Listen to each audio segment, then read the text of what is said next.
따라합니다. 일어나서 함께 가자. 일어나서 함께 가자.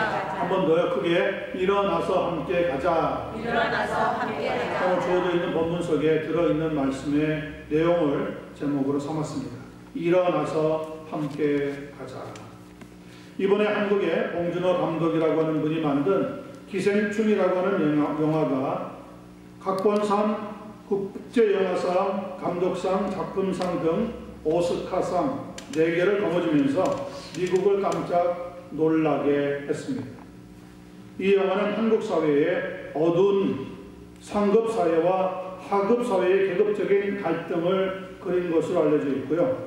아마 전 세계적으로 이런 사회적인 구조를 가진 나라마다 공감할 수 있는 코드라고 하는 것이 오스카상 심사위원들의 마음을 움직인 것이라고 하는 평을 받았습니다.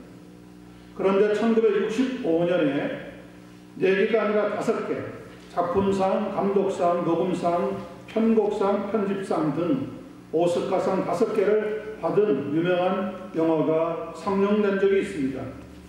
아름다운 호수와 알프스산을 끼고 오스트리아가 배경이 되어 있는 이 영화는 사운드 오브 뮤직이라고 하는 뮤지컬 영화입니다.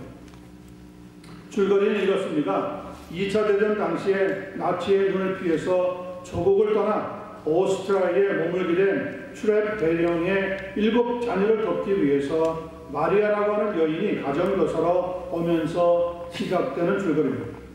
그런데 이 마리아는 수녀 서약을 한 사람이에요. 나는 수녀가 되기 위해서 독신으로 살겠습니다.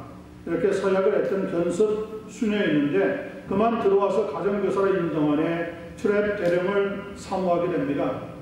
그리고 이 일로 죄책감을 느껴서 수녀원으로 돌아가 버립니다.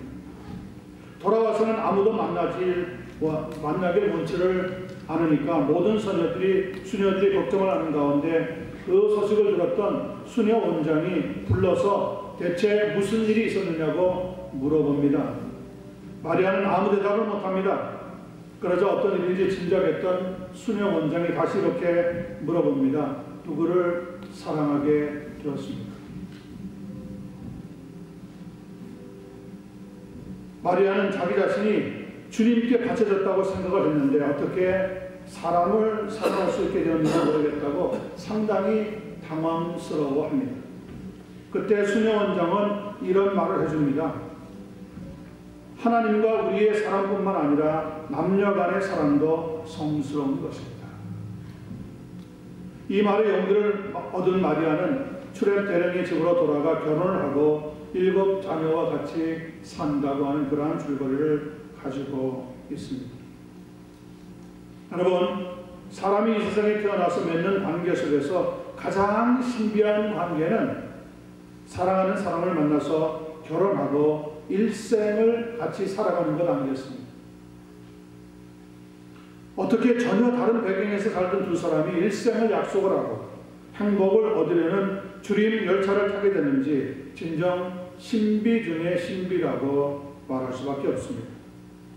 오늘 우리가 읽은 말씀을 보면 솔로몬 왕과 술람미 여인이라고 하는 사람의 사랑이 기록되어 있습니다. 그러나 본문은 그저 흔한 남녀간의 사랑 이야기가 아니라 천국의 미래성과 현재성 그리고 그 천국의 주인이신 하나님에 대한 말씀이 담겨 있다는 것이 특징입니다. 말씀을 나눌 때에 성령의 감동이 임하고 천국에 대한 우리의 소망과 감사가 충만해지기를 간절히 소원합니다. 아멘. 자, 10절로부터 12절 말씀을 살펴보겠습니다. 천국의 미래성에 대한 말씀이 이렇게 기록되어 있습니다. 나의 사랑하는 자가 내게 말하여 이르기를 나의 사랑 내 어여쁜 자야 일어나서 함께 가자. 겨울도 지나고 비도 그쳤고 지면에는 꽃이 피고 새가 노래할 때가 이르렀는데 비둘기의 소리가 우리 땅에 들리는구나.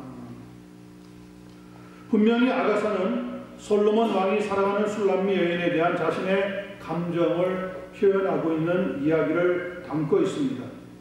아가라고 하는 뜻은 히브리 말로 슈르 하심이라고 하는데 그것은 Song of Songs, 노래 중에 노래라고 하는 가장 아름다운 노래라고 하는 의미를 담고 있습니다. 열왕기상 4장 23절에 따르면 솔로몬 왕은 그의 생애에 3,000개의 잠언과 1,005개의 노래를 지었다고 합니다. 그 1,005개의 노래 중에 가장 아름다운 노래가 바로 이 아가서라고 불리웁니다. 세 가지, 오늘 본문을 해석하는 세 가지 방법이 있습니다. 첫 번째는 아가서 자체를 솔로몬 왕과 술람미 여인 사이에 있었던 연애 이야기로 해석을 하는 겁니다. 그러면 한편의 문학 소설이 탄생을 하는 거죠. 두 번째는 솔로몬 왕을 그리스도로 그리고 술람미 여인을 그리스도의 사랑을 받는 교회로 보고 해석하는 경우입니다. 그리고 마지막은 솔로몬 왕을 그리스도로 보고 술람미 여인을 구원받은 성도로 보고 해석하는 방법입니다. 저는 세 번째 방법이 훨씬 더 성경적이라고 생각합니다. 특별히 11절에 보면 겨울도 지나고 비도 그쳤고 지면에는 꽃이 피고 새가 노래할 때가 이르렀다고 말씀하고 있습니다. 이 세상에서 춥고 어둡고 밤과 같은 우리의 과거의 삶에서 벗어나서 그리스도 안에서 얻게 되는 새 생활에 대한 아주 기가 막힌 표현이라고 생각할 수밖에 없습니다.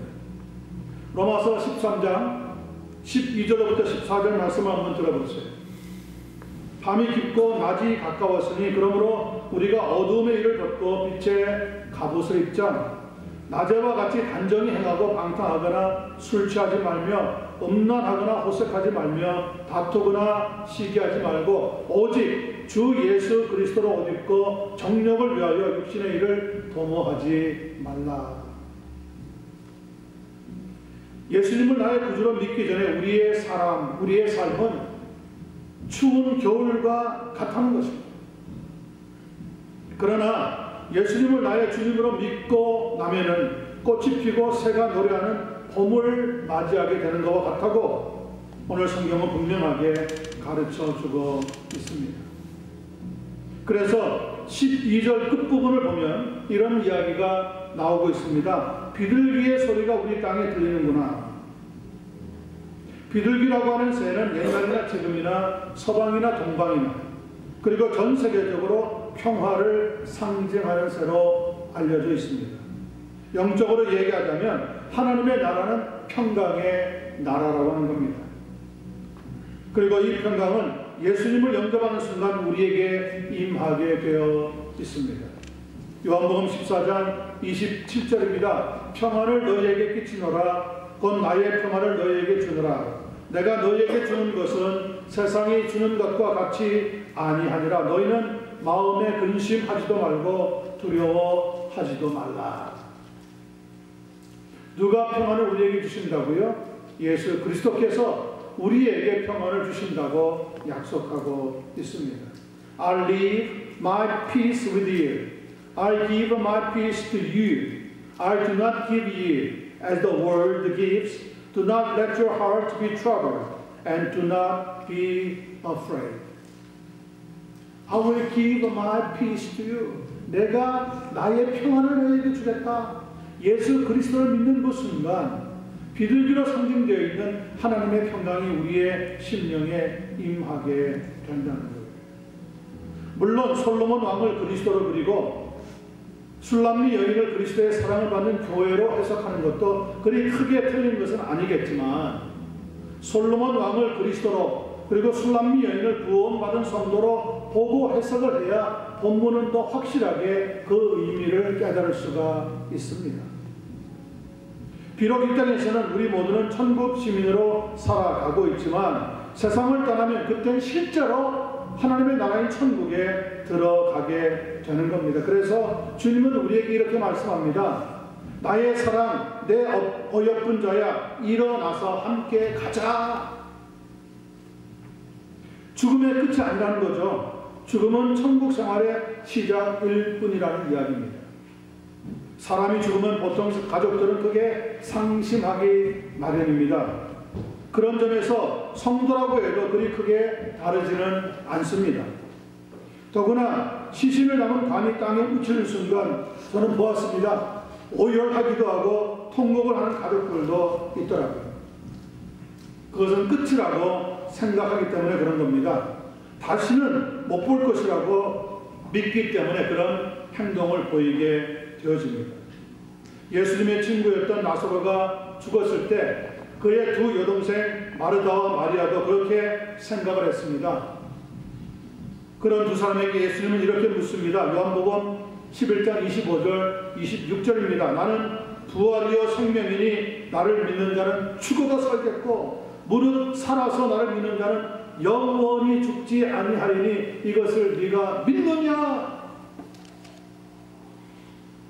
나를 믿는 자는 죽어도 살겠고 무릇 살아서 나를 믿는 자는 영원히 죽지 아니하리라. 여러분 이 말씀을 믿는다면 우리도 크게 한번 아멘 하십시다.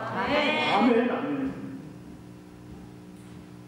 주님은 본문을 통해서 우리에게 이렇게 위로하시고 말씀합니다. 나의 사랑하는 자가 내게 말하여 이르기를 나의 사랑 내 어여쁜 자야 일어나서 함께 가자. 겨울도 지나고 비도 그쳤고 죽음이라고 하는 그 암담한 추운 예수를 믿기 전에 그 어두운 밤과 같은 삶이 다 이제는 끝났다는 거죠. 그리고 진정 하나님의 사랑을 얻고 은혜를 얻게 되면은 지면에는 꽃이 피고 새가 노래할 때가 이르렀는데 비둘기의 소리가 우리 땅에 들리는 장차 우리가 들어갈 천국에 그와 같은 하나님의 평강이 충만히 가득 차 있다는 것을 말씀을 통해서 우리에게 묘사해 주고 있습니다. 그런 점에서 본문 말씀은 천국이 얼마나 아름다운지 얼마나 우리의 소망의 근국을 이루는 것인지 잘 이해를 시켜주고 있다는 겁니다. 예수를 믿고 나면 우리는 더 이상 겨울 왕국에 사는 것이 아니라 봄의 왕국에 살아가는 천국 백성이 되어진다는 겁니다. 그리고 그 하나님의 나라는 요란한 세상과는 달리 모든 영역에 있어서 하나님의 질서로 세워져 있는 평강의 천국이라는 것을 믿어 의심치 않는 여러분과 제가 되기를 간절히 소원합니다. 세상에서의 근심, 걱정 다 떨쳐버리시고 이 시간 천국에서의 영생과 평강의 소망을 주시는 한 사람 한 사람 되기를 예수님의 이름으로 간절히 축원합니다. 두 번째 13절, 14절, 15절 보십시다. 천국의 현재성에 대해서 성경은 또 이렇게 말합니다. 무화과 나무에는 푸른 열매가 익었고 포도나무는 꽃을 피워 향기를 토하는구나. 나의 사랑 나의 어여쁜 자야 일어나서 함께 가자. 바위 틈 낭떠러지 은밀한 곳에 있는 나의 비둘기야 내가 네 얼굴을 보게 하라. 네 소리를 듣게 하라. 네 소리는 부드럽고 네 얼굴은 아름답구나. 그리고 15절입니다. 우리를 위하여 여호 곧 포도원을 거는 작은 여우를 잡으라. 우리의 포도원에는 꽃이 피었습니다. 여러분 13절은 읽어드렸지만 주님과의 교제를 가리킵니다. 무화과 나무에는 푸른 열매가 익었답니다. 포도나무에는 꽃을 피워 향기를 토하고 있답니다. 예수 그리스도를 만나서 그분과 교제하는 삶이 그렇게 축복으로 풍성하게 채워진다는 것을 가르쳐주고 있는 거죠. 14절은 주님께 성도들이 기도하고 찬송하는 모습을 가르쳐주고 있습니다. 바위 틈 낭떠러지 은밀한 곳에 있는 나의 비둘기야 나의 사랑아 나의 사람아 내가 네 얼굴을 보게 하라. 네 소리를 듣게 하라. 네가 내게 기도하라는 거죠. 내가 너의 기도 소리를 듣고 응답해 주겠다는 겁니다. 네 소리는 부드럽고 네 얼굴은 아름답구나. 하나님께 찬양하는 우리의 모습이 그렇게 아름다울 수가 없다는 거죠.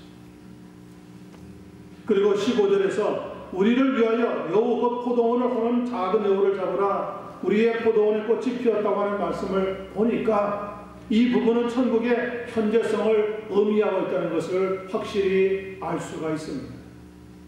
이것은 솔로몬 왕이 하는 말이 아니라 술람미 여인이 솔로몬 왕에게 부탁하고 있는 말이기 때문에 더욱 그럽니다. 15절의 말씀을 우리가 이해하는 말로 설명하자면 이렇게 기록할 수 있습니다. 여우떼를 잡아주세요. 지금 꽃이 한참인 우리의 포도밭을 짓밟고 있는 저 새끼 여우떼를 꼭 좀 잡아주십시오. 술람미 여인이 솔로몬 왕에게 지금 부탁을 하고 있는 대목입니다. 이스라엘이 속해 있는 팔레스타인 땅은 여우들이 사는 곳으로 대부분 그 땅이 광야였습니다. 여우는 잡식 동물로서 이스라엘에서는 포도원을 침입하여 나무를 갉아먹고 뿌리를 캐고 열매를 따먹곤 하는, 한마디로 포도 농사를 망치는 주범이었습니다. 이런 여우를 막기 위해 울타리를 치지만 문제는 몸이 작은 여우가 있다는 거예요. 사사기 15장에 보면 삼손이 돌아다니면서 밭을 해치고 곡식단을 망쳐버리는 여우 300마리를 잡는 기록이 나오고 있습니다. 그만큼 이스라엘 땅에 여우들이 많이 있었습니다. 더구나 작은 여우들은 포도밭을 망치는 그런 원흉들이었습니다.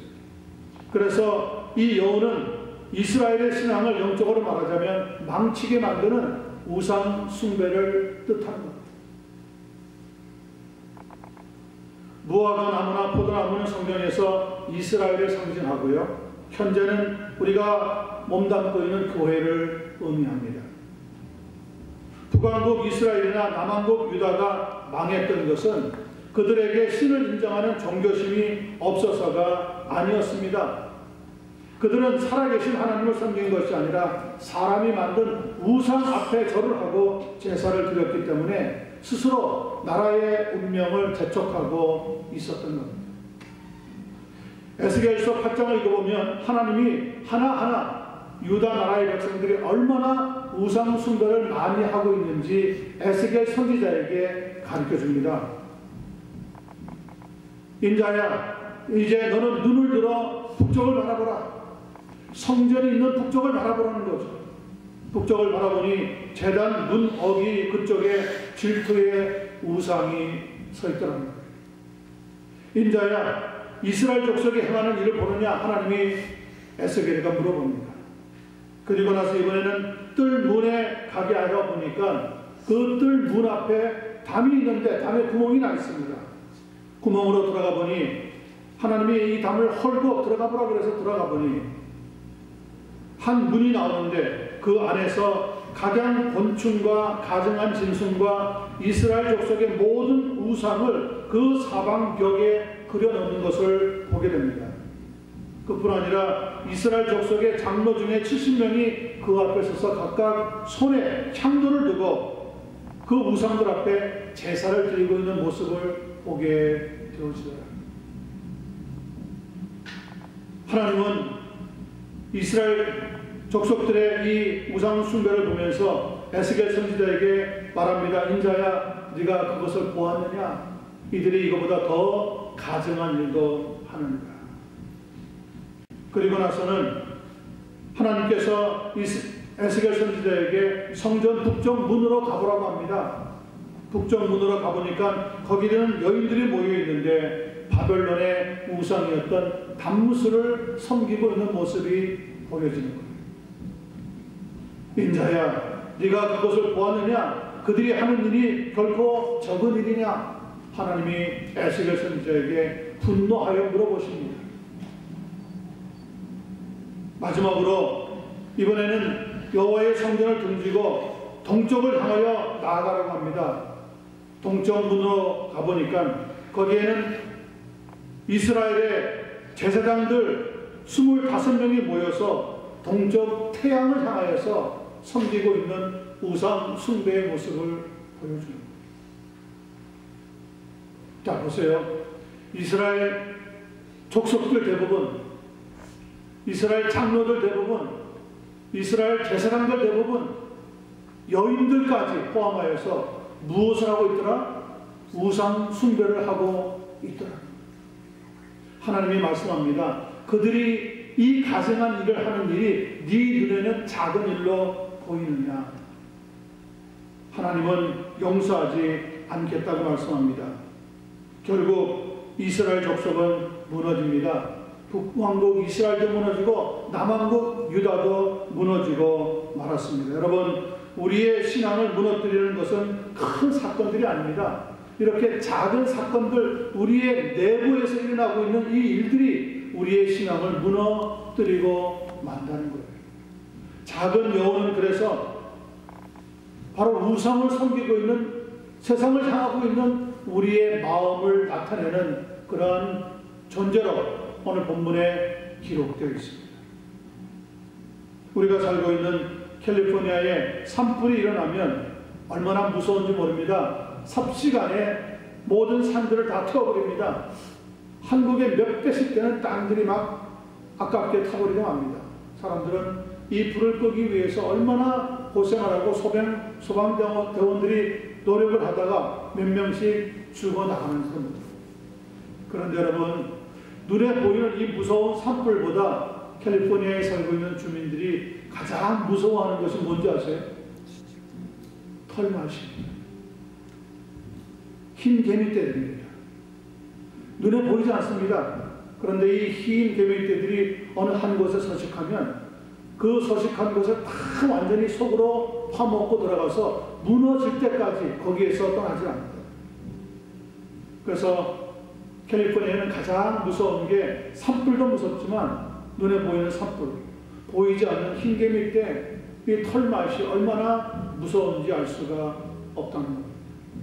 여러분, 우리의 눈에 보이는 큰 사건들만 무서운 게 아닙니다.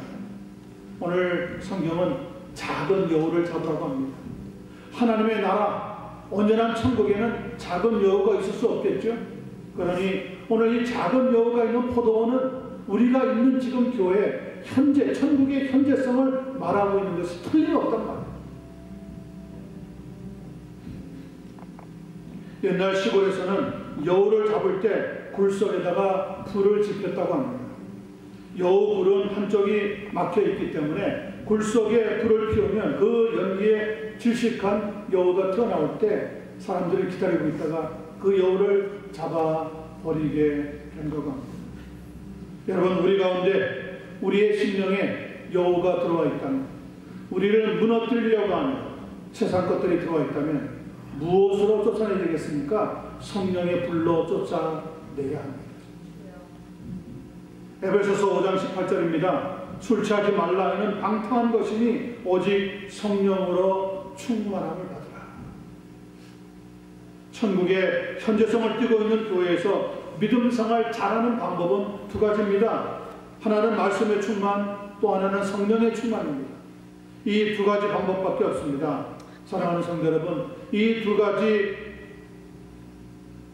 귀한 방법을 잘 믿음으로 병행하셔서 은혜가 충만하고 주님과의 교제도 끊어지지 않고 더욱 풍성하게 나아갈 수 있는 우리 모두가 되기를 예수님의 이름으로 간절히 축원합니다. 아멘. 자, 마지막 16절 17절 말씀 보겠습니다. 천국의 주인이신 하나님에 대해서 그리고 있습니다. 내 사랑하는 자는 내게 속하였고 나는 그에게 속하였도다. 그가 백합화 가운데에서 양떼를 먹이는구나. 내 사랑하는 자야, 날이 저물고 그림자가 사라지기 전에 돌아와서 베드로 산의 노루와 어린 사슴 같을지어다. 성경학자들은 아가스를 가리켜 솔로몬 왕이 아직 젊을 때에 기록한 것이라고 보고 있습니다. 그렇다면 솔로몬 왕과 술람민 여인의 사랑은 아직 깨끗하고 순수할 때의 기록이라고 보는 겁니다. 열왕기상 11장 3절을 보면 그런데 솔로몬 왕에게는 후궁이 700명이고 첩이 300명이나 있었다고 기록하고 있습니다. 그러나 그들 대부분은 정치적인 목적으로 결혼하게 된 것이지 솔로몬이 진짜 사랑해서 결혼한 것은 아니라는 것을 보여줍니다.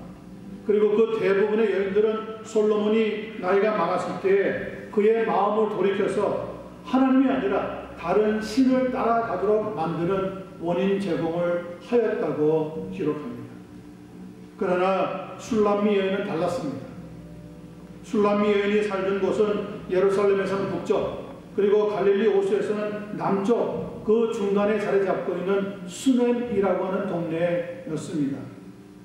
이 수넴이라고 하는 것은 작은 시골 동네이지만 그러나 이스라엘에서 가장 미녀가 많이 배출되는 곳이었다고 합니다. 여러분, 한국에서 미녀가 가장 많이 나오는 동네가 어딘지 아세요? 예, 대구랍니다. 우리 권사님 단번에 알아맞으시죠. 그러니 이 수넴이라고 하는 술람미 여인이 배출된 곳은 이스라엘의 대구와 같은 곳이에요. 거기에는 많은 미인들이 있었다고 합니다. 하지만 이 술람미 여인의 가정은 가난했습니다. 그 수넴이라고 하는 곳에 솔로몬 왕은 자기의 큰 호동원을 가지고 있었는데 술람미 여인의 가정에서 관리를 했던 것 같습니다. 그러던 어느 날 솔로몬 왕이 이곳을 방문하게 됩니다. 그리고 술람미 여인을 봤는데 한마디로 한눈에 어떻게 됐을까요? 그냥 뿅 하고 말았습니다. 호동원에서 일을 했기 때문에 피부가 걸려 검게 타고 거칠게 되었고 또 그 여인은 시골 여인이었습니다. 그런데도 솔로몬 왕은 술람미 여인을 사랑해서 예루살렘으로 데리고 갑니다. 솔로몬 왕은 어떤 사람이었습니까? 한 나라의 왕으로서 지혜가 출중했고 시인이요, 철학자였고 음악가고 동식물학자였고 건축가였고 한마디로 아주 잘 나가는 최고의 멋있는 남자였어요. 그런데 인간적으로 부족함이 없는 이런 솔로몬 왕이 술람미라고 하는 시골뜨기 여인을 데리고 예루살렘 왕궁으로 데리고 왔으니 얼마나 놀라운 사건이 일어난 것일까요? 그러나 그것은 하나님께서 우리를 먼저 사랑했다고 하는 이야기와 비교가 된다는 것을 기억을 하셔야 합니다. 요한일서 4장 10절 11절입니다. 사랑은 여기 있으니 우리가 하나님을 사랑한 것이 아니요 하나님이 우리를 사랑하사 우리 죄를 속하기 위하여 화목제물로 그 아들을 보내셨습니다. 사랑하는 자들아 하나님이 같이 우리를 사랑하셨은즉 우리도 서로 사랑하는 것이 어떻다고요? 마땅하도다. 천국의 주인이신 하나님께서 우리를 죄에서부터 구원하기 위하여 화목제물로 그 아들을 보내어 주셨다는 거예요. 그러니까 우리가 하나님을 사랑한 것이 아니라 하나님이 우리를 사랑하셨다는 거예요. 그래서 요한일서 4장 19절은 계속해서 이렇게까지 기록하고 있습니다. 우리가 사랑하면 그가 먼저 우리를 사랑하셨습니다. Love him because he first loved us. 여러분 이해가 되시죠? 술람미 여인이 솔로몬 왕을 사랑해서 예루살렘으로 올라가는 것이 아니었단 말이에요. 이스라엘의 최고로 잘 나가는 남자였던 솔로몬 왕이 시골뜨기 여인이었던 술람미 여인을 보고 사랑해서 그 여인을 데리고 이스라엘의 수도였던 예루살렘, 그것도 왕이 살고 있는 궁전으로 데리고 가서 왕비로 삼았다는 거예요.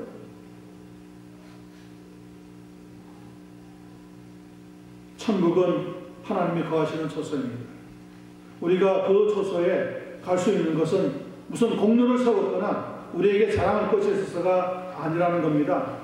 그 천국의 주인 되시는 하나님께서 먼저 우리를 사랑하셔서 가능하게 되었다는 거죠. 믿으십니까? 아멘.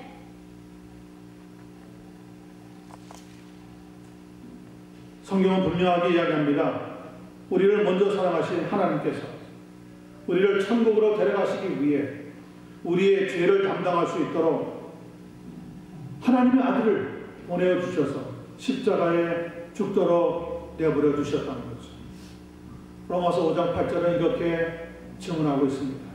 우리가 아직 죄인 되었을 때 그리스도께서 우리를 위하여 죽으심으로 하나님께서 우리에 대한 자기의 사랑을 확증하셨습니다.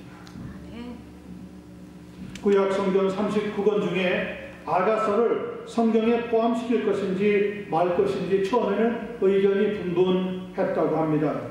그럼에도 아가서를 성경에 포함시키게 된 것은 솔로몬 왕과 술람미 여인 간의 이야기를 단순한 연애 사건으로 본 것이 아니라 솔로몬 왕을 예수 그리스도로 보고 술람미 여인을 구원받은 성도로 보았기 때문인 거죠.